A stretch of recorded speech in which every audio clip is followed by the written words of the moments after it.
están, hermanos? Dios les bendiga. Les saludamos desde AEL, Perú. Un gusto tenerlos con nosotros. Y bueno, vamos a empezar este cuarto webinario. Que el Señor les siga bendiciendo. Así que damos las gracias a Dios por todos aquellos hermanos y hermanas que se están conectando a este cuarto webinario, Traducción de la Biblia a lenguas vernáculas, un cambio en el paradigma misionero evangélico.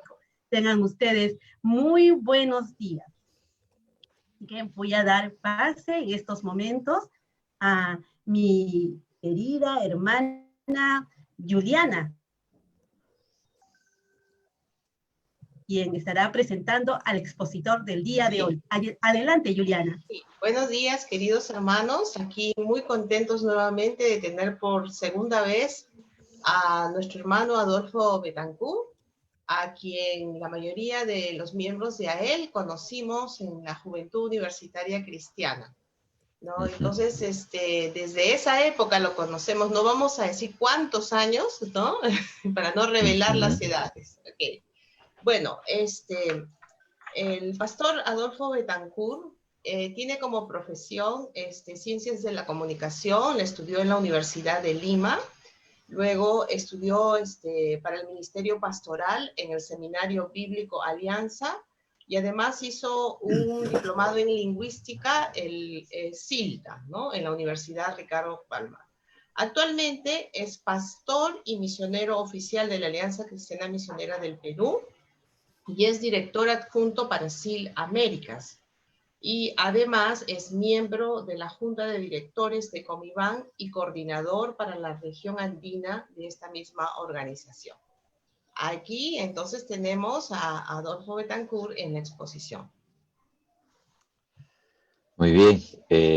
Buenos días, hermanos. Para mí es una alegría ver sus caritas y poder compartir sobre este tema importante. Sí, varios hermanos, queridos hermanos de diferentes zonas, así que, bueno, es una bendición para mí poder compartir con ustedes acerca de este tema. Hace unos minutos conversaba con los hermanos de AEL que es un poco complejo agarrar una vida de una persona visionaria realmente. Yo estaba pensando por lo menos, se pueden pensar en 3 temas sobre la vida de Cameron Townsend, ¿no? O seguro muchos más, pero muchas lecciones podemos encontrar, pero hoy vamos a tratar de enfocarnos en lo que es el título, ¿no? Sobre la traducción de la Biblia a lenguas vernáculas, un cambio en el paradigma misionero evangélico en el siglo XX. Pero bueno, yo les pido que oremos, que pidamos la dirección del Señor y que Él nos ayude aún con la tecnología. Siempre es un desafío. Lo bueno es que ya sabemos que es un desafío, entonces si algo pasa, va a haber comprensión, ¿no? Pero oremos, vamos a pedir la ayuda del Señor. Señor, te alabamos y te bendecimos en esta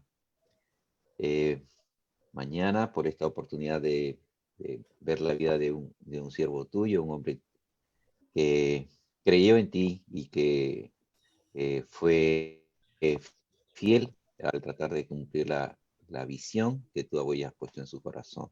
Y gracias por las lecciones espirituales que nos desafían a pensar también en nuestras propias realidades humanas, pero también en tu llamado, en lo que tú esperas que cada uno de nosotros cumpla por tu gracia, Señor. Te bendecimos y pedimos la ayuda, el auxilio de tu Espíritu, que tú obres en nuestra mente, en nuestros corazones, permitas que este tiempo cumpla tu propósito en nuestras vidas. En el nombre de Jesús, amén. Amén. Muy bien, hermanos. Entonces, a ver, voy a intentar compartir pantalla. Tengo, a ver, a ver, creo que esta es, y ahí, tengo 2 pantallas, hermanos. Entonces, además de compartir pantalla, creo que de una forma para poder ver algunas notas que tengo aquí. No sé si pueden todos ver ya la pantalla. Oh, Sí, Sí, sí, sí, hermano. ¿sí Sí, todo se bien? puede Ya, ver. perfecto, perfecto, hermano. Muy bien. Entonces ese es nuestro tema de esta mañana. Y ¿por qué decimos 100 años? Porque Cameron Townsend, bueno, esto se celebró el año pasado en Guatemala. Él llega a Guatemala en 1917, ¿no? Eh, pero en 1919 él empieza ya a servir entre, eh, a ver cómo estamos con esto. A ver, ahí está, ¿no? Entonces, tenemos que Cameron Townsend, él creció pensando en ser profesor, pero en una conferencia misionera, él decide ser un predicador del Evangelio, ¿no? Entonces él tenía esa lucha, eh, con lo que muchos jóvenes experimentan, ¿no? Yo una vez tuve la oportunidad de conversar con una de sus hijas, la menor, o no, la menor, el menor era un varón, pero una de las hijas menores, y ella me decía, bueno, muchas cosas se dicen de mi papá, pero mi papá era un hombre común y corriente, ¿no? Era un hombre común y corriente. Y él como joven, él creció en un hogar de granjeros. Su padre era un granjero poco afortunado, ¿no? En una de sus biografías dicen que cuando el papá sembraba coles, el tiempo de la cosecha, el precio de las coles se venían abajo y el precio del tomate iba arriba.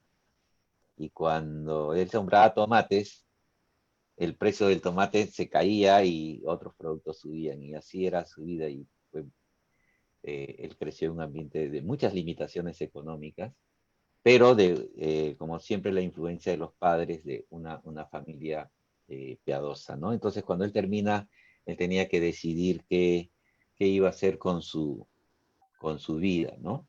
Ahora, hubieron tres grandes influencias en la vida de Cameron Townsend, y es el que él eh, escuchó siendo joven acerca de la biografía de Hudson Taylor, este legendario, ¿no es cierto? Ya todos hemos escuchado de Hudson Taylor. Eh, y hay tres cosas que impactaron a Cameron Townsend de la vida de este misionero al interior de China, ¿no?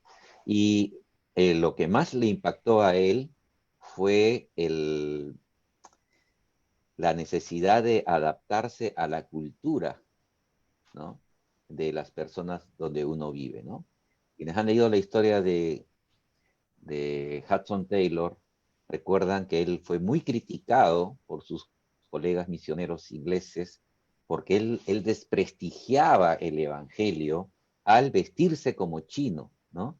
Hudson Taylor se rapó la cabeza también y se dejaba un moño al estilo pues de algunas culturas chinas, se lo tenía de negro y usaba esas chancletas, no sé cómo les podríamos llamar, de madera.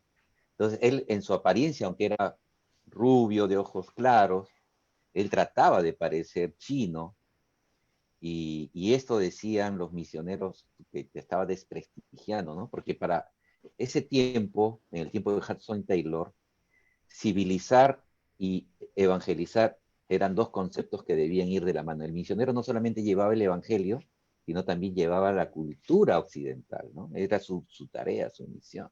Entonces ahora ya nos podemos ver claramente que eso era una forma de neocolonialismo, ¿no? O era una extensión del colonialismo. Cosa que Hudson Taylor hizo de una manera distinta. Y ese espíritu, esa actitud de Hudson Taylor de, de valorar, de respetar, de adaptarse a la cultura del lugar donde uno sirve, causó un gran impacto, ¿no?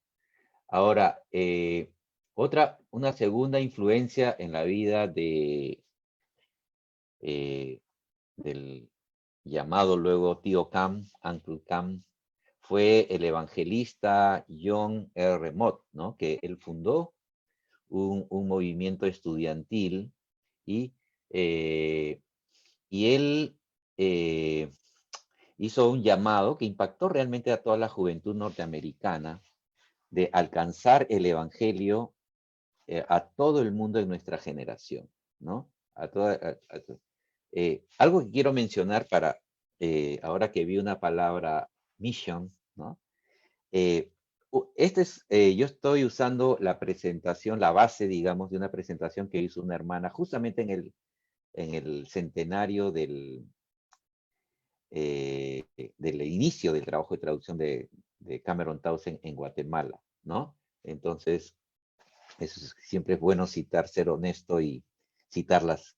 No estoy usando todo lo que ella dijo, estoy usando algunas cosas que ella dijo. Mucho de lo que estoy usando, quiero mencionar, es de este libro, lastimosamente está en inglés, ¿no? Que simplemente se llama Uncle Cam, el tío Cam. Es una biografía del tío Cam, o la historia del tío Cam, escrito por James y Marty Heffley, ¿no?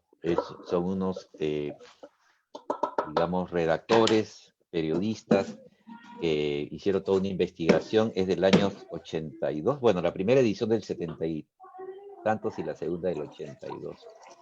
Y bueno, entonces estoy usando algunas fuentes, obviamente, ¿no? Entonces, el desafío de Mott, ¿no? Entonces, cuando Cameron Townsend escucha este desafío, él estaba en su primer año en el college o la universidad.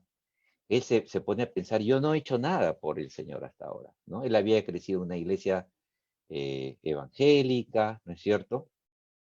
Y había ido a la escuela dominical y toda la vida, pero él dice, yo no he hecho nada por el Señor. Entonces él se sintió impactado, desafiado con el deseo de involucrarse en la obra y producto de la influencia, ¿no? Del desafío, él decide involucrarse en el ministerio de la predicación. Él quiere ser predicador, como dijimos al principio, ¿no?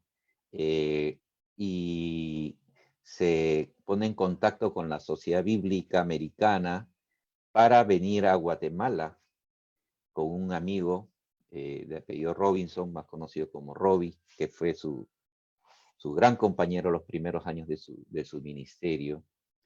Y allí, entonces ellos deciden con un tercer amigo venir a Latinoamérica, a Centroamérica, como misioneros, pero para vender Biblias, ¿no? Ellos iban a hacer lo que llamamos los colportores, que ha sido una forma de evangelizar en muchos países, aquí en Sudamérica también, en Perú, eh, en, en Argentina, ¿no? Uno sabe que los colportores fueron evangelistas itinerantes que iban vendiendo la Biblia. Entonces él iba a ir a Centroamérica a vender Biblias, ¿no?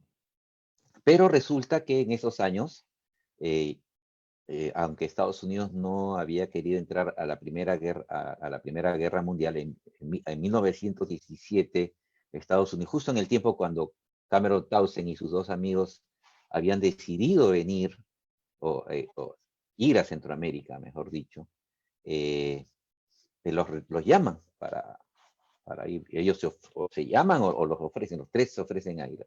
La cosa es que se inscriben como voluntarios para ir a la guerra, ¿no? Y ya estaban en todo el proceso de prepararse para ir a la guerra, después de haberse comprometido con la, eh, digamos, la tarea de llevar el evangelio, ¿no? Entonces hay una tercera influencia aquí y bueno, ahí está la publicidad, ¿no? Para la Casa de la Biblia. Muy bien. Ahora, este es un encuentro que tuvo Cameron Townsend y sus dos amigos con Estela Zimmerman, como pueden leer ahí, una misionera que servía en Guatemala, y cuando Estela Zimmerman estuvo en la ciudad donde estaba Cameron Townsend y sus amigos y escuchó, le dijeron que habían unos jóvenes que iban a ir a Guatemala, ellas, bueno, se establece una cita, se reúne con ellos y le habla de la gran necesidad que hay de llevar la palabra de Dios a Guatemala. Y ellos le dicen, bueno, sí, ¿no? Queríamos ir, pero como ahora ya Estados Unidos entró a la guerra, nosotros nos vamos a la guerra. Y fíjense lo que les dice esta mujer, ¿no?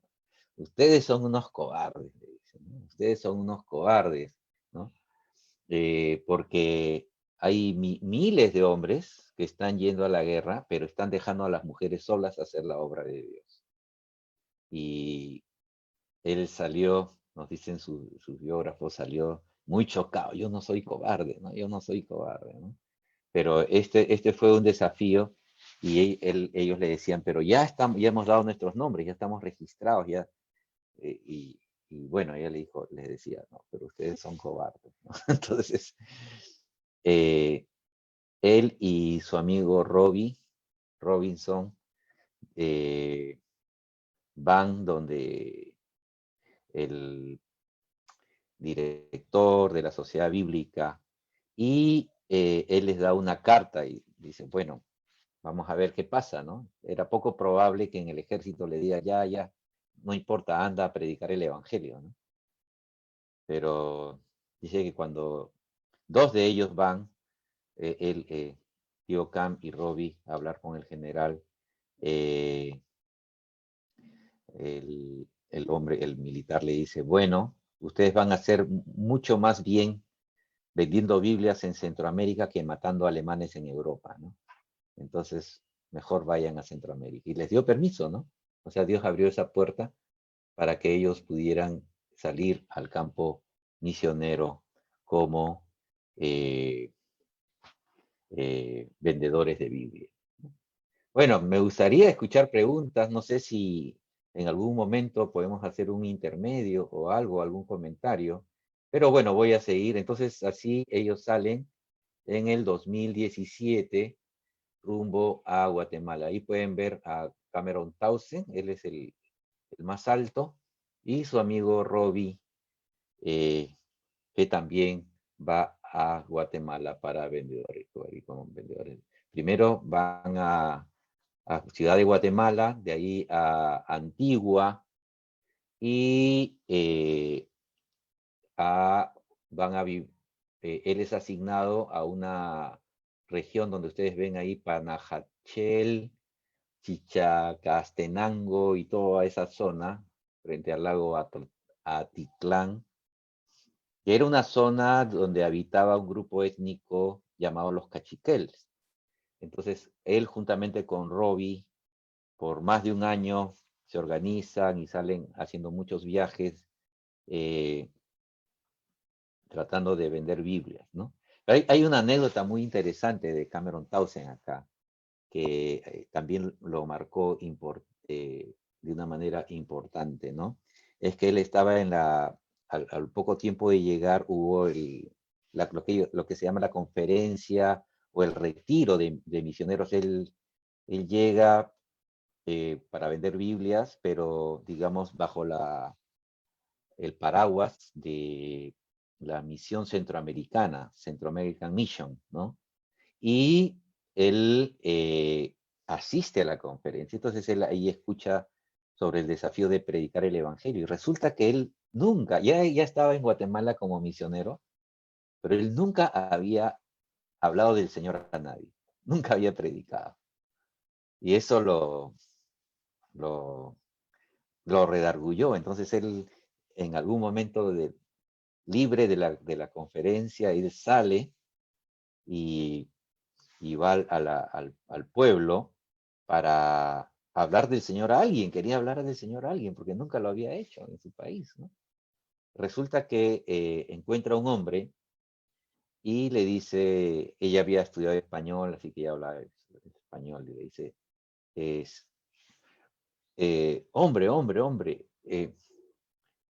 ¿usted conoce al Señor Jesús? Y este hombre se queda pensando y dice, bueno, la verdad es que yo no soy de este pueblo, no conozco al Señor Jesús, ¿no? Y eso lo hizo sentir a él tan fracasado, tan frustrado, que él llegó a su cuarto a llorar, ¿no? Porque él decía, soy un inútil y nunca voy a poder predicar el Evangelio, ¿no? Pero eso obviamente fue un paso importante. Ahora, el, el asunto es que recorriendo los pueblos, ¿no?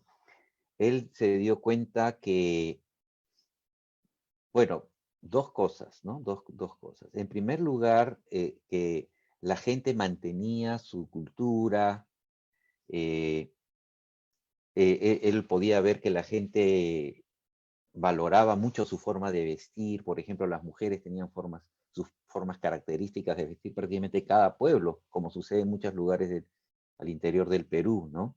Cada pueblo tenía sus particularidades en la forma de tejer sus mantas, en la forma de tejer de sus blusas, de bordar, etcétera. Y él observó que la gente conservaba también su idioma, ¿no? Eh, Era algo que, aunque era menospreciado por los ladinos en Centroamérica, especialmente en Guatemala, lo que nosotros llamamos mestizos o latinos, allí la primera y única vez que estuve en Guatemala, he escuchado hablar a un hermano indígena refiriéndose hablando de los ladinos, ¿no? Entonces ya descubrí que somos nosotros los ladinos, ¿no? Los mestizos, los no indígenas. Y, y la gente apreciaba su idioma, ¿no? Y también se daba cuenta que, eh, aunque existían muchas organizaciones misioneras, bueno, no muchas, pero algunas organizaciones misioneras, pero sí muchos misioneros trabajando, nadie usaba el idioma indígena para comunicar el evangelio, ¿no? Entonces, digamos, eh, ignorancia voluntaria, ¿no? El no querer reconocer el hecho de que la gente hablaba su propia lengua, es algo que le llamó la atención a Tausen, ¿no? Eh, Cuando él ya empezó a compartir el evangelio en las aldeas donde él visitaba, su amigo Robbie iba por un lado y él por otro lado, él tenía un guía que se llamaba Francisco Díaz, como se menciona en el video, que fue una gran influencia para Cameron Townsend, como un tipo de mentor indígena para él. Eh, y él se da cuenta que realmente el español, aún de los que interpretaban, ¿no? Porque siempre había gente que decía, sí, yo hablo español, pero era muy limitado, ¿no? Y por supuesto también observó que los evangélicos, los cristianos solamente usaban la Biblia en español, ¿no? Ahora, este fue el descubrimiento de la importancia que la lengua materna tenía, ¿no? Aquí está una foto que ya también la han visto ustedes, de su guía y mentor, eh, Francisco Díaz, ¿no?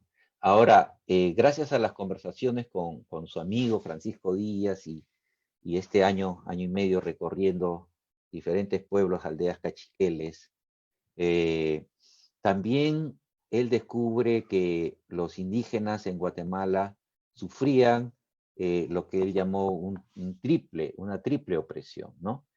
Por un lado estaba la opresión espiritual, ¿no? Él observaba dos cosas, ¿no? Cómo es que los campesinos tan pobres iban frente a una capilla a dejar sus imágenes, ¿no? Frente a dejar sus pocas monedas frente a las imágenes con el fin de obtener algún tipo de ayuda, quizá de salvación, ¿no? Y por otro lado, encontró que los curanderos, ¿no? Aunque ahora hay toda una tendencia a reavivar las creencias ancestrales, ¿no? Pero él observaba que los curanderos, pues, por medio de, mandaban a hacer ritos a la gente para su sanación o para que les vaya bien también, y les mandaban ofrecer animales, a veces animales caros, y cobrando, ¿no? Entonces él tuvo una conversación con el jefe de una comunidad que había tenido una hija enferma y que había gastado y se había quedado endeudado, ¿no? Por seguir los consejos del curandero, ¿no? Y entonces él veía que esa ignorancia espiritual estaba generando una opresión espiritual. Otra cosa terrible que él observa es la opresión económica, ¿no? Lo que en uno de los libros se menciona el sistema de los mozos, ¿no? Que era, el asunto es que especialmente los dueños de cantinas, pero también de otros negocios, prestaban dinero a los indígenas en productos o en alcohol, ¿no? Y los indígenas quedaban endeudados con ellos y producto de, eh, a ver,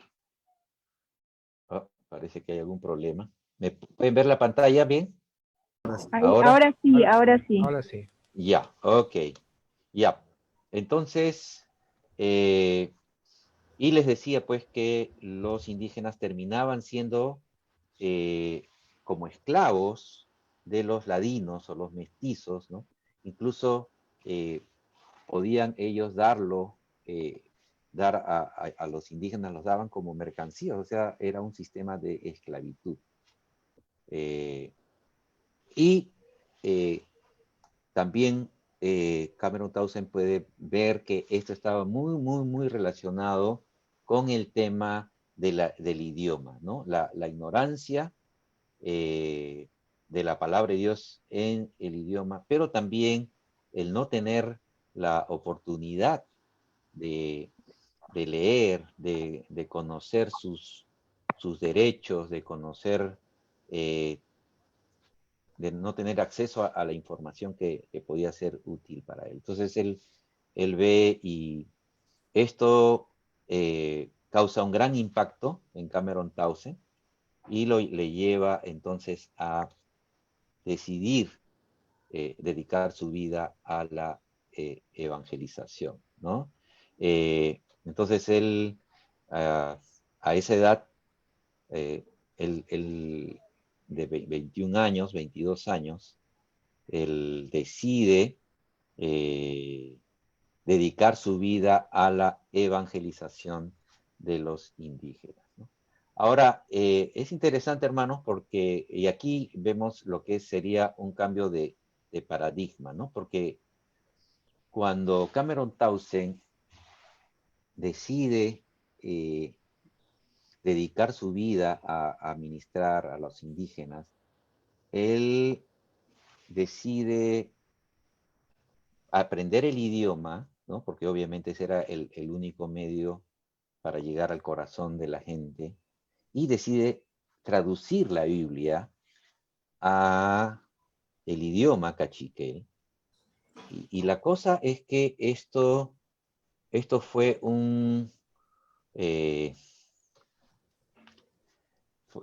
y llama la atención porque esto generó una fuerte reacción contraria en la misión que le daba la cobertura, la misión centroamericana, ¿no?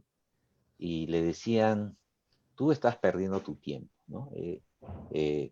Y lo más chocante es que le decían, esa gente no vale la pena el esfuerzo, ¿no?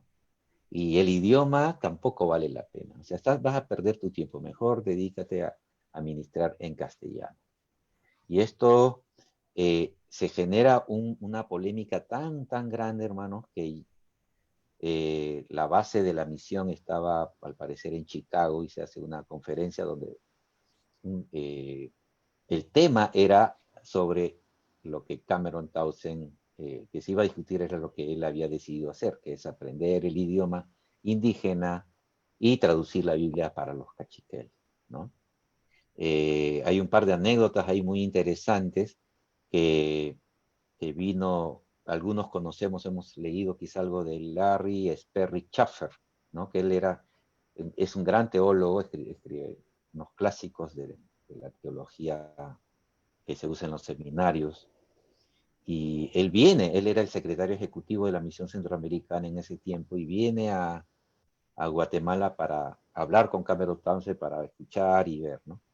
Y a él lo que más le llamaba la atención es cómo él podía ser misionero sin haber estudiado en el seminario, porque él decidió quedarse en Guatemala, ¿no? Pero no llega a completar ni la universidad, ni ni el seminario, ¿no? Entonces, y él empieza a hacer una serie de preguntas, ¿no? Alguien está metiéndose a jugar con la computadora ahí. Entonces, no sé qué está pasando, porque eso no está en mi computadora, ¿no? Y bueno, la cosa es que él le empieza a preguntar, ¿no? Sobre qué piensa de la elección, qué piensa, cuál es su corriente doctrinal, qué piensa de la predestinación, qué piensa. Y él decía, y le daba respuestas muy sencillas, ¿no? Él decía, bueno, sobre la predestinación yo creo que hay que predicar, ¿no? Hay que evangelizar, y que Dios tiene que salvar, ¿no? Pero cuando ya está en el Congreso allá en Chicago, la inclinación del Congreso era, no vamos a invertir nuestro tiempo en aprender lenguas indígenas, no vamos a invertir nuestro tiempo en traducir la Biblia a lenguas indígenas, ¿no? Entonces, él en una conversación personal con alguien, esta persona le dice, mira, yo creo que debes desistir de tus deseos de aprender el idioma cachiquel y traducir. Y sus biógrafos nos dicen que él no era alguien propenso a enojarse, pero él estalló en ira y le dice, los cachiquels van a tener el Nuevo Testamento en su idioma, lo quieran ustedes o no lo quieran, ¿no? Ya meses después él escribió una carta a este amigo pidiéndole disculpas, diciendo que, bueno, los cachiqueles van a tener el Nuevo Testamento si Dios lo quiere, ¿no? Pero que él va a hacer el esfuerzo para alcanzarlo, ¿no? Ahora, a ver, no sé qué pasó acá. A ver. En la pestaña amarilla, hermano, donde está el icono amarillo. Sí, solo que aparece el icono del Zoom, no me deja. Ok, ya. Muy bien. Entonces, es así que él decide continuar con su trabajo, ¿no? Y en ese tiempo, él también conoce a una misionera que servía en Guatemala y deciden casarse. Entonces, conjuntamente con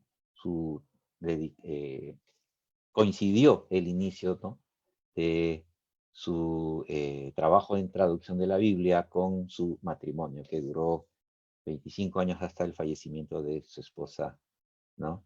Llamada Elvira, ¿no? Una compañera, una gran compañera fiel, que tuvo algunos problemas. Después de algunos años detectaron que ella tenía lo que ahora llamamos una, ¿cómo se llama? Bipolaridad, ¿no? Bipolaridad, ¿no? Podía ser una persona muy dulce y amable, pero a veces manifestaba algunos rasgos de personalidad muy contrarios, ¿no? Pero ella fue realmente una mujer que fue un gran apoyo. Ahora, Elvira y, bueno, Cameron Townsend empiezan a realizar el trabajo. Cameron Townsend funda una escuela bilingüe, ¿no? Y porque él se da cuenta que solamente por medio de la educación ellos y la libertad económica ellos podrían ver a los mestizos como iguales, ¿no? Una de las acusaciones o una de las cosas que creaba desconfianza de lo que Tío Cam o Uncle Cam quería hacer, es que él decía, los misioneros le decían, tú estás dividiendo la iglesia, ¿no? al querer usar la lengua materna en los indígenas, tú estás haciendo que existan dos iglesias. Y la respuesta de él es no. Si nosotros seguimos ministrando en español, simplemente vamos a permitir que la opresión continúe, ¿no? Pero si los indígenas logran estudiar en su propio idioma, ellos van y logran mejorar sus ingresos, entonces ellos van a poder ver a los mestizos como iguales, ¿no? Entonces, esta era la visión del Cameron Townsend. Y entonces, estos elementos marcaron, digamos, el carácter, el ethos, como dirían algunos, de dos organizaciones que él fundó, ¿no? Primero él funda el Instituto Lingüístico de Verano, ILB o Summer Institute of Linguistics, SIL, y estos ministerios tienen estos tres elementos, ¿no? Especialmente SIL, es uno, el estudiar la lengua materna, el estudio científico de la lengua materna.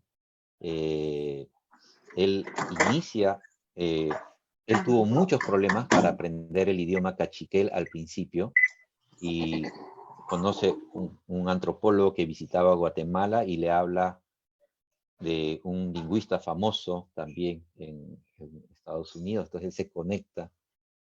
Y bueno, en ese tiempo digamos, la tendencia en los estudios lingüísticos era la lingüística comparativa, ¿no? Entonces, la idea de, bueno, comparamos el francés con el inglés, con el español, y vamos descubriendo las reglas y profundizando, ¿no? La comprensión de los idiomas por medio de la comparación. Pero cuando él se entrevista con este lingüista, Sapir, él le dice, bueno, tu problema es que tú estás empleando este método que es el que más se usa, que es la comparativa, pero eso no sirve con lenguas que son tan distintas como la que tú estás estudiando, ¿no? Entonces, Sapir le recomienda hacer un estudio de la lingüística, pero desde un plano descriptivo, ¿no? La lingüística descriptiva, y que con el trabajo de Townsend se dio un impulso a una corriente que ha estado en boga por muchos años y hasta ahora, que es la lingüística descriptiva, ¿no? Entonces él empieza a describir los rasgos. La idea es, partiendo de la misma lengua, ¿no? No de otros modelos, sino de la misma lengua, descubrir sus propios rasgos y características, ¿no? A los pocos años, 4 o 5 años después, él publica una gramática del cachiquel, ¿no? Entonces, esto es la investigación científica de las lenguas, la investigación lingüística, como una de las características importantes del trabajo de SIL, que es vigente hasta ahora, ¿no? Lo segundo que él decide, ¿no es cierto?, en base a su experiencia, es traducir la Biblia al lenguaje de la gente. Ya hemos hablado de eso, ¿no?, que fue criticado y tildado de una pérdida de tiempo, ¿no? Es interesante porque cuando él publica, digamos, él termina de traducir los primeros 4 capítulos de Marcos, él va a la ciudad, ¿no? Él estaba en un pueblo, Panajachel, y va a la ciudad de Antigua queriendo imprimir los 4 capítulos de Marcos, y él busca al alcalde del pueblo, ¿no?, que ya lo había podido conocer en una situación anterior. La cosa es que el alcalde pensó, oh, esto está mal, esto va a traer desprestigio a nuestro pueblo si imprimimos algo en lenguaje indígena. Y el dueño de la imprenta tampoco quiso imprimir, ¿no? Él tuvo que hacer la primera cartilla, la tuvo que hacer bilingüe, ¿no? O creo que ya era bilingüe, pero tuvo que presentar el hecho de que no, también va a tener español. Entonces, ya, eso está bien, ¿no? Pero fíjense, ¿no?, el prejuicio que existía hacia la lengua indígena, ¿no? Y también él decide establecer un sistema de educación en lengua materna, ¿no?, que es la educación bilingüe.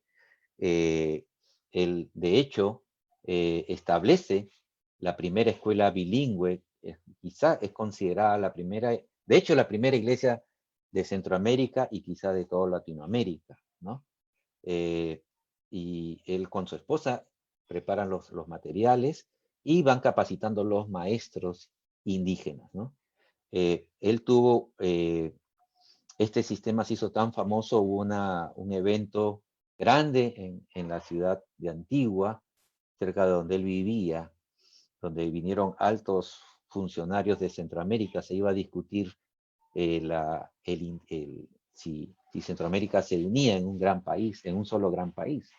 Entonces él aprovechó en presentar el trabajo, y el trabajo se hizo conocido, y en esta visita, ¿no? Algunos escucharon del sistema de educación bilingüe que el tío Cam y su esposa estaban desarrollando entre los cachiquel, y un tiempo después un famoso educador mexicano, ¿no?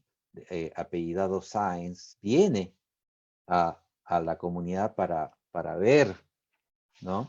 Lo que se estaba haciendo en la educación bilingüe, ¿no? Y él, pues allí le presenta, ¿no? Que lo que acabamos de decir, ¿no? Que solamente por medio de la educación los indígenas van a poder tener la dignidad, la seguridad propia para poder interactuar con el mundo mestizo, ¿no? Y esta frase que le dio, que muy, muy interesante, ¿no? Indígenas enseñando a indígenas, ¿no? A fin de que ellos puedan pararse sobre sus propios pies, ¿no? Es decir, la dignidad, la autoseguridad, la independencia por medio de la educación bilingüe. Él inicia este programa, luego es invitado a México para iniciar un programa de educación bilingüe, y también luego es invitado a Perú por el ministro de Educación para iniciar estos programas de educación bilingüe. Siempre él trataba de hacerlo todo bajo los auspicios del gobierno. Él se veía a sí mismo como un colaborador también de los gobiernos en el sentido correcto de la palabra, ¿no? Uno de los textos, él fue muy criticado en Guatemala, lo mismo cuando estaba en México y en Perú quizá más, es que, por ejemplo, él inicia un sistema de vuelos, aviación, ¿no? Para los misioneros, que se desarrolla principalmente en el Perú, pero él ofrecía vuelos cívicos, ¿no? Es decir, obviamente había un costo, pero tanto para entidades del gobierno, ¿no? De salud, aún sacerdotes católicos, monjas, para cualquiera estaban los aviones, ¿no? Y esto originó muchas, muchas críticas a Cameron Townsend, ¿no? No, tú estás actuando en contra de los principios. Y el texto básico de él, con el que respondía, es que el Hijo del Hombre no vino para ser servido, sino para servir. Para servir y para dar su vida en rescate por muchos, ¿no? Entonces, esta visión de servicio a todos, sin excepción, fue algo que marcó y también abrió puertas para el éxito, el desarrollo de la visión de Cameron Townsend, ¿no?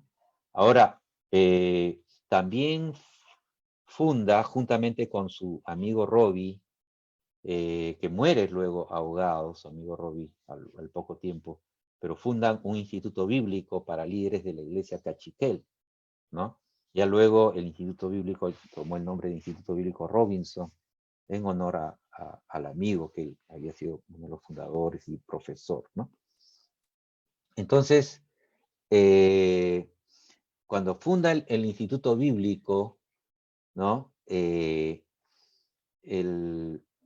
interesante porque el concepto que los mestizos o los ladinos tenían es que los indígenas son lentos, no son inteligentes, ¿no? Pero él, que había interactuado con ellos, él decía, no, ellos son muy hábiles, muy inteligentes, muy trabajadores, ¿no? Todavía todo un estigma en contra del indígena, como lastimosamente sucede hoy día también, ¿no? Y entonces hay varias anécdotas también, pero una de ellas que que también le frustró un poco a Cameron Townsend es que él siempre tuvo la visión de los grupos étnicos, ¿no? Desde el principio, él empezó la traducción de la Biblia al cachiquel, pero en su visión es que todos los grupos de indígenas de las Américas, él creía en ese momento, o se creía que podían haber hasta 500 grupos, hoy sabemos que hay muchos más en las Américas, ¿no? Pero él creía que él soñaba que los 500 grupos de las Américas tengan la Biblia en su idioma, ¿no? Entonces él tenía el deseo de seguir trabajando, pero en favor de otros grupos. Pero cuando termina la traducción del Nuevo Testamento, la misión le dice, mira, ahora con la experiencia que tienes y con el dominio del idioma, queremos que tú te quedes para supervisar, ¿no? A las iglesias cachiqueles para, entre comillas, que tengan un liderazgo adecuado, ¿no? Entonces le llega esa comunicación, esa carta, y él dice a su esposa, Elvira, le dice, liderazgo adecuado. Un extranjero puede dar un liderazgo adecuado o más adecuado que el que pueden dar las personas que ya tienen la palabra de Dios y que tienen, por supuesto, un mejor conocimiento del idioma. Ellos no necesitan supervisores foráneos, ellos no necesitan supervisores externos, ¿no? Y él fue un defensor, entonces, de el desarrollo del liderazgo local, ¿no? Muy bien, entonces, cuando se dedica a la Biblia, como ya mencionamos 10 años después del inicio, él se hace una ceremonia allá en Estados Unidos, en la Sociedad Bíblica, ¿no? Cuando ya se iba a entregar el último manuscrito, el manuscrito final, mejor dicho, para ser impreso. Y hay toda una ceremonia, y él dice, 1000 años pasaron para que la Biblia sea traducida, o alrededor de 1000 años han pasado para que la Biblia pueda ser traducida al inglés. Han pasado casi 1000 años más para que los cachiqueles tengan el Nuevo Testamento en su idioma. ¿Cuántos años más tendrán que pasar para que las demás lenguas de América Latina tengan el Evangelio, ¿no? Y un gran desafío que también nos tiene que hacer pensar en nosotros, ¿no? Y otra cosa que él dijo en su alocución, en su presentación, y que fue algo visionario también, ¿no? Dios enviará hombres y mujeres jóvenes al norte y al sur con el ardiente deseo de plantar su palabra en cada lengua. Yo te digo, las tribus de Sudamérica tendrán la Biblia, y Norteamérica, África y Asia también, ¿no? Entonces, esto es un poco la visión. Como dije al principio, realmente podríamos hablar muchísimo más de la visión, pero definitivamente este hombre, como una vez su hija me dijo, él era un hombre común y corriente, ¿no? Pero sí, ¿no? Y yo creo que Dios honra a hombres comunes y corrientes, mujeres comunes y corrientes que se humillan ante el Señor y que creen. Este era un hombre de mucha oración y mucha fe. Hay tantas anécdotas que podemos hablar. Yo creo en otra ocasión podemos hablar acerca de ¿cómo decir? El carácter espiritual o los ejemplos, ¿no? De la vida espiritual de Cameron Townsend. Tengo 3 o 4 en mi cabeza de compartir, pero miren, este era un hombre de fe. Cuando él hablaba de oración, ¿no? La importancia de la oración. Él decía, porque hay cosas increíbles que él lograba, cosas increíbles que uno no puede imaginar, ¿no? Como cuando tuvo la invitación para ir a Papúa Nueva Guinea, ya había un sistema de aviación en Perú, pero los aviones eran un poco grandes. Pero en Papúa, en Nueva Guinea, la geografía es mucho más compleja. Él decía, no, estos aviones no pueden servir.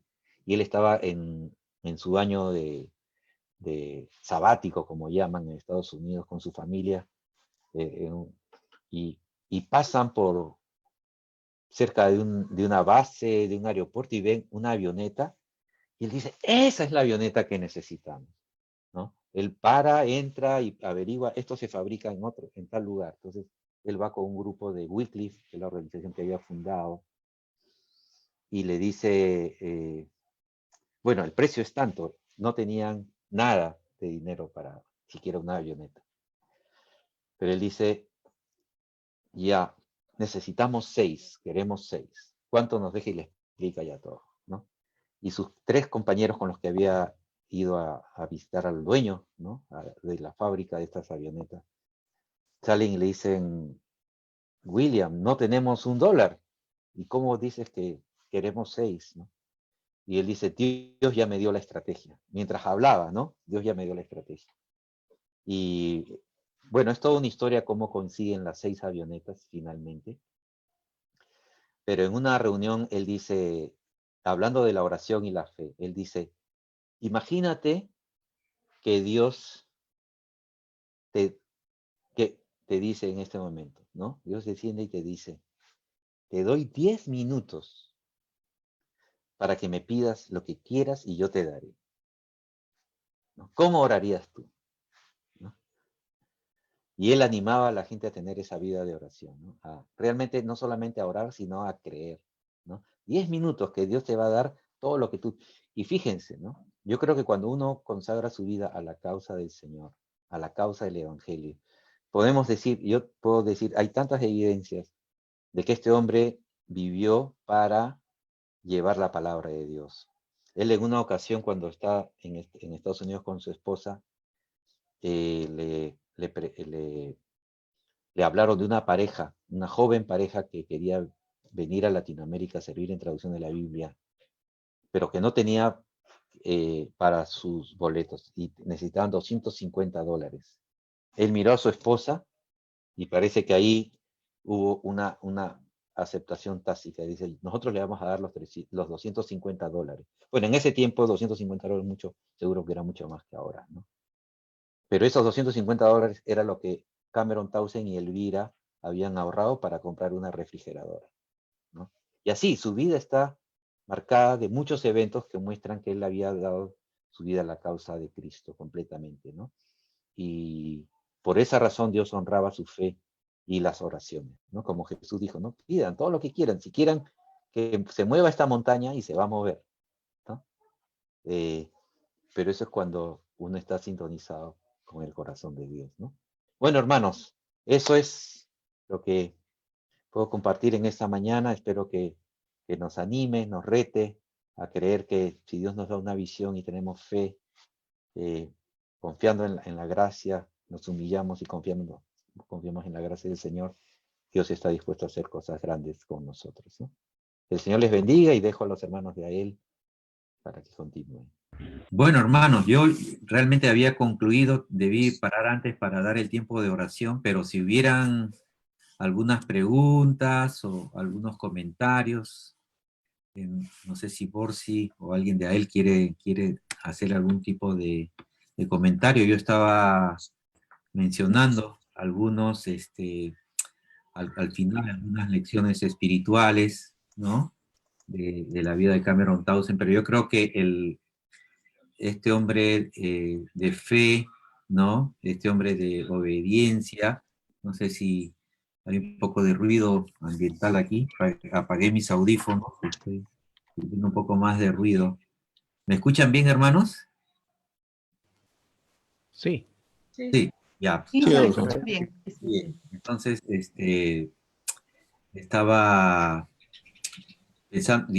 hablando de Vida de fe, de oración y también el carácter austero de Cameron Townsend, ¿no? Hay muchas anécdotas muy interesantes que se narran, pero cuando hermanos de Estados Unidos vinieron a ver cómo él vivía cuando se estableció la base en Yarinacocha, y vieron cómo él vivía en una choza, habían construido ahí prácticamente para vivir con su familia y sus 4 hijos. Un hermano le dice, no, tú no puedes vivir así con tu familia, así que ayudó a conseguir fondos para construir una casa, y del dinero que él recibió para la casa, bueno, al final le dijeron que él podía disponer, ¿no? Pero él usó solo una cuarta parte de lo que le habían dado para la casa, para construir su casa, para hacer algo más habitable para él y su familia. Bueno, él enviudó, como dije, ¿no? Después de 25 años de matrimonio, ya con su segunda esposa tuvo sus hijos, entonces él ya no era tan joven. Pero él, del dinero que recibió, el 25% lo usó para su casa y el 75% para apoyar a misioneros que en ese tiempo no tenían todo el sustento necesario, ¿no? En otra ocasión hubo bueno, más que un incidente, un problema.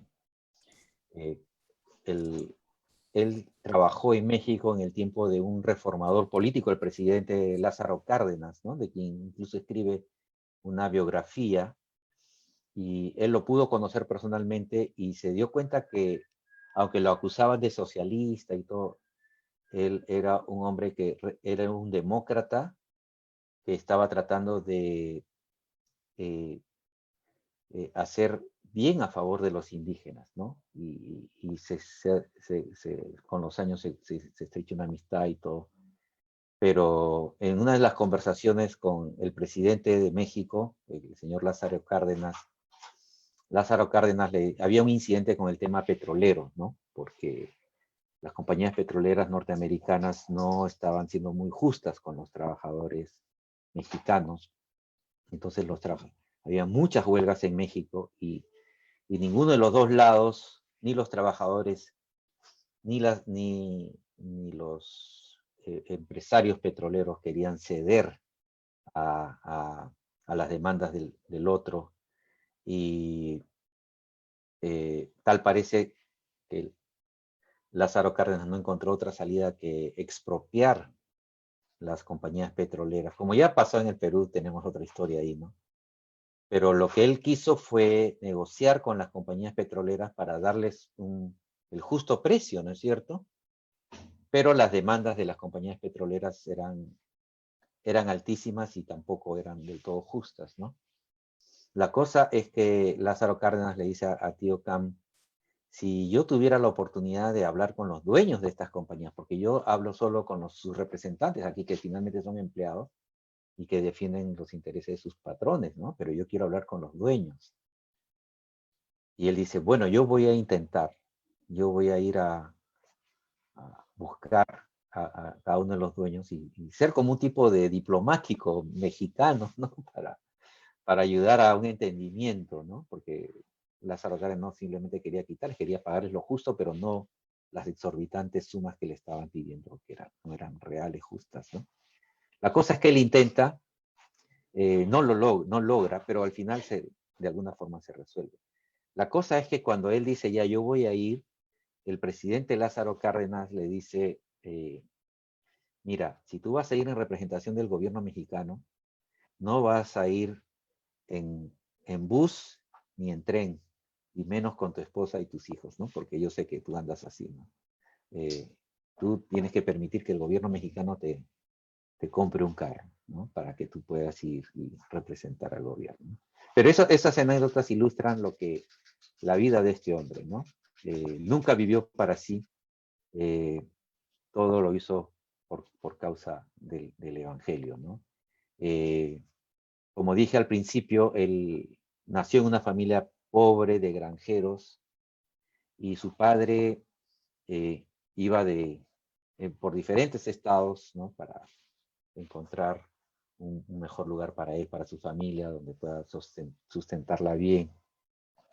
Y en uno de esos lugares él había contraído una deuda que no pudo pagar por muchos años.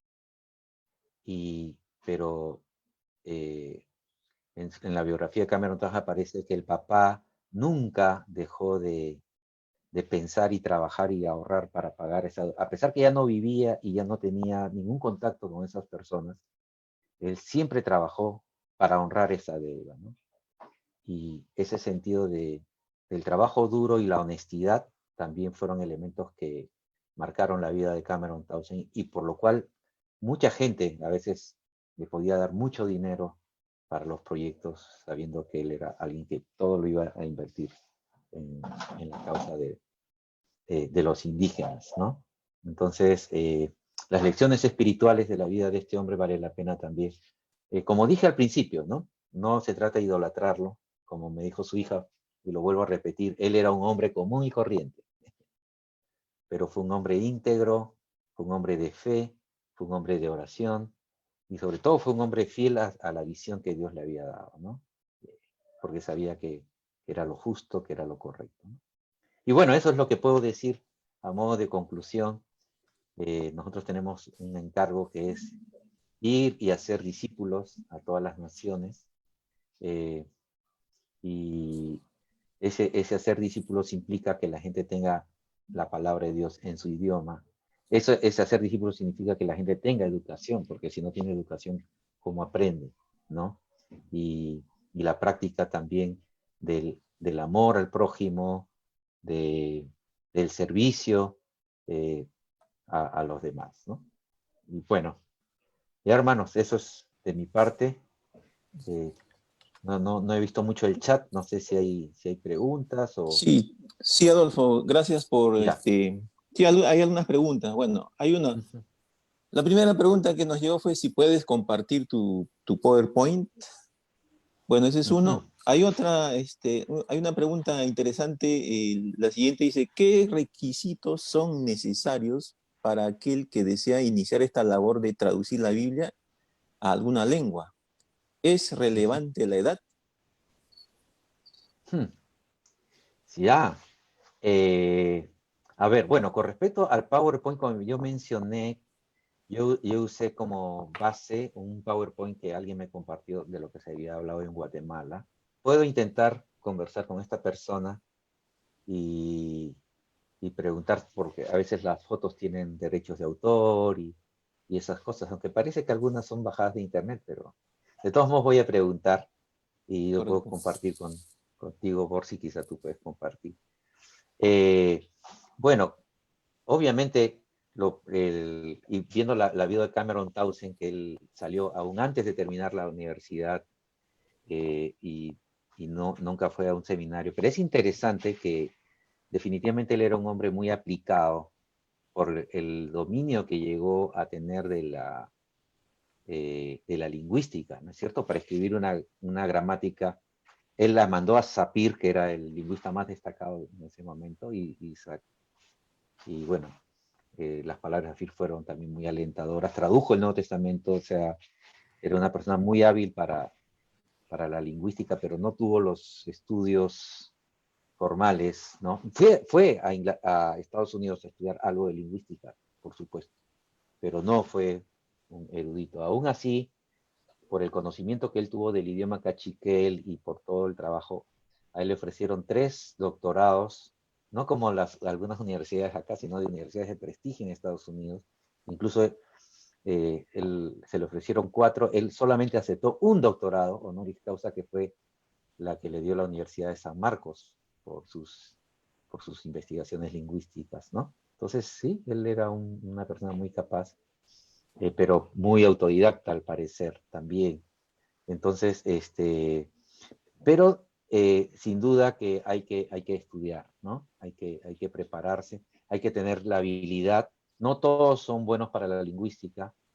Su hermano, el hermano menor de Cameron Townsend, vino para ayudarle en Guatemala, pero no daba con la lingüística, pero él era muy bueno con sus manos, entonces él se convirtió en una pieza clave para la escuela, para un instituto tecnológico y para muchas cosas que se hicieron en Guatemala, ¿no? Entonces, depende mucho la vocación de uno, ¿no? Si tú tienes vocación para la lingüística, lo más recomendable es pensar en estudiar en Silta, y allí los de AEL pueden orientarte mejor que yo, porque hay algunos cursos básicos que uno debe tomar antes de ir a Silta. Entiendo que ahora Silta, por la situación actual, va a hacer más cursos online, entonces hay más posibilidades de estudiar de manera virtual desde el lugar donde estemos. Y bueno, a él, ustedes, Borsi, ustedes pueden explicar mejor los cursos fundamentales, que son los requisitos para para ir a Silta. Y sobre la edad, bueno, no sé quién pregunta, ¿no? Si es alguien que tiene 30, 40, 80 años como Moisés y Caleb, ¿no? A esa edad todavía estaban muy fuertes y produjeron mucho en sus vidas.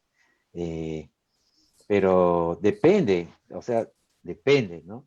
Si tú tienes 60 años y quieres ir a trabajar a Madagascar con una lengua que nunca has visto, ya de repente no va a ser tan fácil aprender ese idioma, ¿no?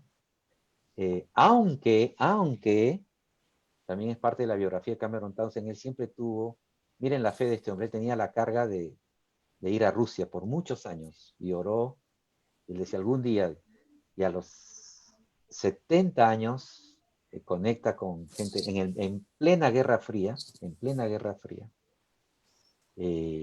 conecta con el Centro de Lingüistas en un evento internacional y rechazaron la oferta que él hizo de ir y ofrecer, pero después de un año él recibió la invitación. Y cuando él estableció contacto con Rusia, a los 70 o 71 años empezó a estudiar el ruso y logró algo de hablar ruso y luego pudo ir y empezar un trabajo en Rusia, ¿no? A los 70 años. Bueno, no él, pero él estableció los puentes para que se inicie. Entonces, la edad es relativa, hermanos, depende de lo que el Señor les llame, ¿no? Bien, Adolfo, antes de darte pase a las siguientes preguntas, quiero resumir, quizás cuestión de tener vocación, ¿no? En primer lugar, y segundo lugar, prepararse, ¿no? Hablando de requisitos. Y si se trata de preparación, acá en Perú se dicta, hay un curso que se llama CILTA, Curso Internacional de Lingüística, Traducción y Alfabetización. Es un diplomado que dura un año. Entre los requisitos para postular a CILTA, aplicar a CILTA, está haber llevado lo que se llama los cursos fundamentales, que son 3 cursos. Uno de ellos es fonética articulatoria, el segundo curso introducción a la lingüística y el tercer curso adquisición de segunda lengua y cultura. Esos 3 cursos son los requisitos para postular a CILTA. Estos cursos se dictan a nivel en línea, que está a cargo de la unidad de cursos fundamentales de CIL, que está a cargo de nuestra hermana Rosalba. Y también en AEL dictamos los cursos fundamentales en forma presencial. Bueno, en esta ocasión vamos a tener que plantear una opción híbrida, es decir, una parte virtual y otra parte presencial. Vamos a próximamente publicar las fechas, los calendarios, ¿no? Y también vamos a estar dictando otros cursos como antropología o empatía cultural, etnología e introducción a la alfabetización. Bien, entonces la siguiente, hay 2 preguntas. Quizás al final quisiera que hagas un resumen sobre los paradigmas que cambió Cameron con su labor misionera, ¿no? Una síntesis, pero antes de, quizás eso sea la última respuesta que hagas, pero previamente hay otra pregunta que quiero que respondas. Teniendo eso en cuenta la última pregunta de Cameron sobre cuántos años necesitan las lenguas indígenas de América Latina, sabiendo que tenemos a la mano nueva tecnología, nuevos conocimientos de que nos ayudan en la traducción, actualmente, ¿cuántos años más le faltan a las lenguas de América Latina para que cada lengua tenga el Evangelio o el Nuevo Testamento, supongo que quiso decir? Sí, bueno, ahorita no tengo los datos a la vista del número de lenguas que no tienen nada en América Latina, ¿no? Pero en el mundo se habla de los 5 continentes, que por lo menos hay 2000 idiomas que están esperando un trabajo de traducción, ¿no? Quizás 100 o 150, no sé, en América Latina. La mayoría están en Asia, África, Oceanía, en ese orden, ¿no? Entonces, La necesidad de traductores de la Biblia todavía es fuerte. Y es cierto, ¿no? Gracias a la tecnología se puede empezar a traducir. Actualmente hay, la ciencia de la traducción ha avanzado, las herramientas, hay un programa que se llama Paratext, que es una herramienta un software, un programa con muchas herramientas para ayudar a los traductores. Y quizá el principal reto, el primer reto es estudiar el idioma y aprenderlo, ¿no? Una vez conversando con un lingüista, traductores de la Biblia también, los Heinz, que algunos que están aquí los conocen, ellos estábamos conversando cuánto tiempo necesita una persona estudiar o aprender un idioma para empezar a traducir la Biblia. Y bueno, ellos decían que un promedio de 5 años, ¿no? Un promedio de 5. Cameron Townsend empezó a traducir la Biblia, nos dice, a los 2 años que llegó, ¿no? Pero claro, él no tenía toda la experiencia y todo, y seguramente su traducción luego ha necesitado revisiones y todo. Pero según estos lingüistas, entonces ya tenemos que pensar en un mínimo para empezar, digamos, unos 4 o 5 años para poder dominar bien un idioma y poder hacer un buen trabajo. Siempre hemos hablado de... Hay proyectos que han demorado 25, 30 años, ¿no? Por diferentes razones. Hay proyectos que tienen 40 años y no han terminado todavía por diferentes razones. Entonces es un poco difícil, pero quizá podemos hablar de un promedio de 10 años para traducir el Nuevo Testamento con las herramientas que se tiene actualmente y quizá otros 10 años para el Antiguo, ¿no? Entonces, eso es lo que yo podría decir en base a lo que escucho. No soy la persona más experta para hablar de esa duración, ¿no?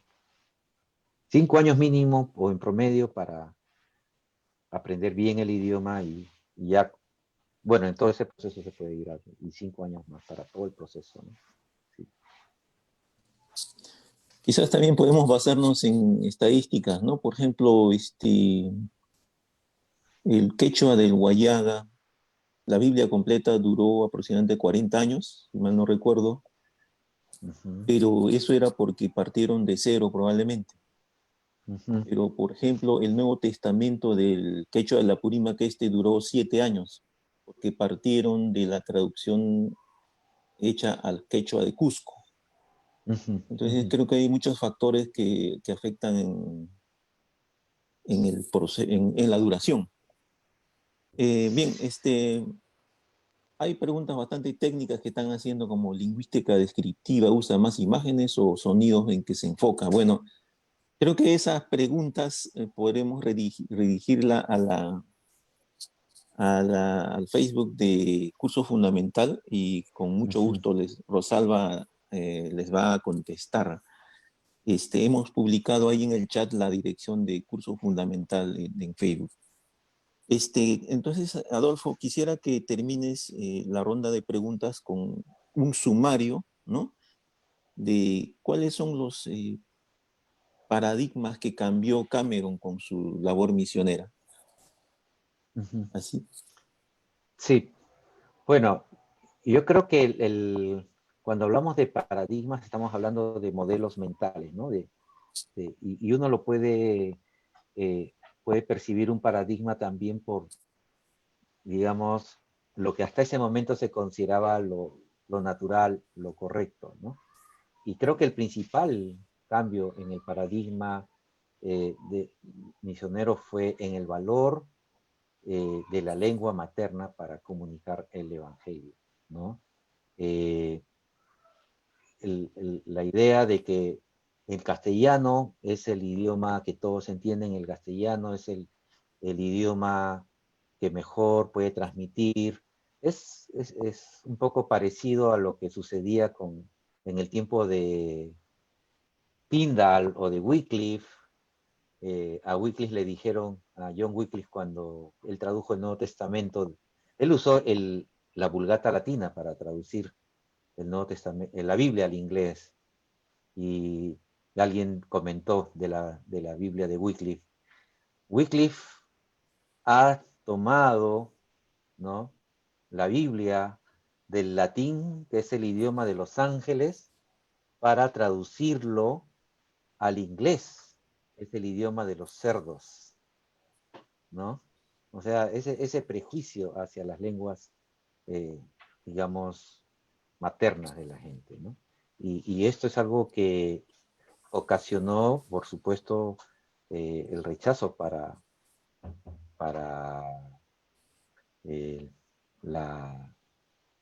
para Wycliffe, pero de parte de nosotros como evangélicos podemos decir, bueno, es la Iglesia Católica que no quiso, pero el mismo rechazo enfrentó Cameron Townsend de parte de los misioneros de su época, que lo atacaron, acusándolo de, bueno, uno, de perder su tiempo, y dos, de dividir la iglesia, porque estaba poniendo la iglesia indígena, pero la idea de él era una cuestión de justicia, ¿no?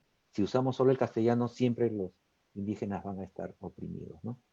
Yo creo que otro paradigma importante, y todo está relacionado con el tema de la lengua, fue el de la educación bilingüe, ¿no? El de la educación. Tenemos que invertir en la educación, que eso es algo que es correcto, que es honra a Dios, que es parte de nuestra misión, ayudar a que la gente obtenga una liberación social, política, económica, no por medio del activismo político, ¿no? En algún momento Cameron Townsend tuvo que pensar, cuando él veía los padres vendían a sus hijas, ¿no? Comercializaban con sus hijas, y él tuvo la duda si debía hacer una campaña a convertirse en un activista social para luchar como lo hizo este otro pionero en la India, ¿no? Cuando quemaban a las viudas y todo.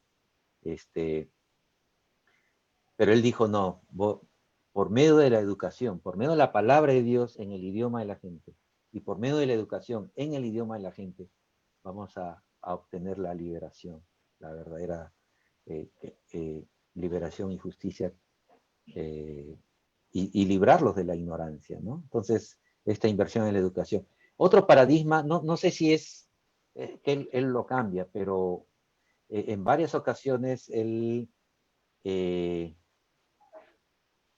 tuvo la oportunidad de decir, no, el liderazgo indígena es capaz de llevar adelante su propio desarrollo, ¿no? Vamos a invertir en la educación, vamos a invertir en la capacitación del liderazgo indígena, ¿no? Como les dije, ¿no? Cuando ya se iba a publicar la Biblia en Cachiquel, y la misión con la que él estaba, le manda una carta pidiéndole que se quede ahí para dirigir y proveer liderazgo adecuado a la iglesia Cachiquel. Él reacciona y dice, ¿pero por qué? ¿No? Los mismos indígenas son los que pueden llevar adelante el ministerio, el liderazgo, sin necesidad de supervisión externa, ¿no? Y entonces el énfasis en la educación de profesores nativos, ¿no? Para que puedan llegar. Entonces, yo creo que estos son básicamente los paradigmas. Quizá otro paradigma es el servir a todos, ¿no? Cameron Townsend fue criticado duramente por su misión y colegas en el campo, no, tú no puedes permitir que religiosas católicas suban a los aviones, tú no puedes permitir que el gobierno, si no estamos de acuerdo con su política, ¿no? Él dice, servimos a todos, no significa que estamos de acuerdo con lo que ellos están. Nuestra misión es servimos a todos, ¿no? Y le acusaron pues de todo, como le acusarían hoy en día, ¿no? De ser cualquier cosa, ¿no? Pero él tenía y él le dice en sus entrevistas a los presidentes, él se entrevistó con el presidente de México, con el presidente de Guatemala, con muchos presidentes, y él nunca ocultaba su fe, por supuesto. Él decía, venimos a investigar el idioma, porque llegaban como una organización, pero también venimos a traducir la Biblia. Y a varios presidentes él decía, porque nosotros seguimos el ejemplo de nuestro maestro, que no vino para ser servido, sino para servir y dar su vida en rescate por muchos, ¿no? Entonces, esta idea de servir a todos, ¿no? De quitarnos nuestro saco y arrodillarnos y lavar los pies de los demás. También yo creo que es un paradigma importante que él introdujo, ¿no? Bien, Adolfo, muchas gracias. Quiero finalizar diciendo que creo que Cameron Townsend aplicó a cabalidad Mateo, la gran comisión, ¿no? Donde dice, id y haced discípulos a todas las naciones. Normalmente por nación se ha entendido como sinónimo de país, pero Cameron Townsend, al querer llevar a la palabra de Dios a cada pueblo en su propia lengua, estaba aplicando, en mi opinión, a cabalidad el mandato misionero de Jesús, ¿no? De ir y hacer discípulos a todas las naciones, es decir, entendido a naciones como pueblos, como grupos étnicos. Y yo creo que eso es la gran contribución.